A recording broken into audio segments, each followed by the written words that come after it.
The United Nations now says soldiers targeting the Kamwina Nsapu militia group in the central part of the country have killed at least 101 people. This includes 39 women.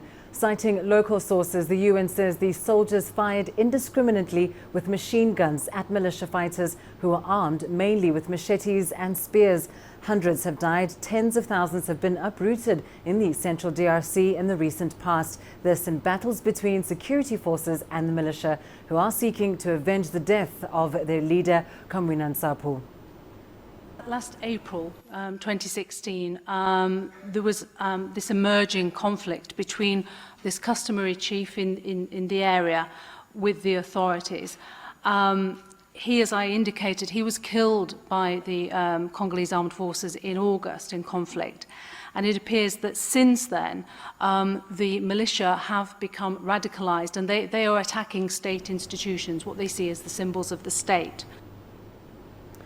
Well, let's get you more on the UN perspective on these latest developments. We're joined from New York by Liling Tan. Liling, of course, the UN says scores have been killed in the DRC in just the last couple of days. What options are available then to the UN if the situation escalates, just given the huge presence of UN peacekeepers already in that country? Well, yes, the UN has expressed deep concern about this latest violence, but its options are quite limited beyond what it has already done. Now, it has called on soldiers to exercise restraint, to abide by international human rights law, and also to use force only when necessary and force that is proportionate to the threat. Now, the UN Human Rights Office has called for an investigation, but it has also offered to assist in these investigations and allegations involving allegations of serious human rights violations and abuses.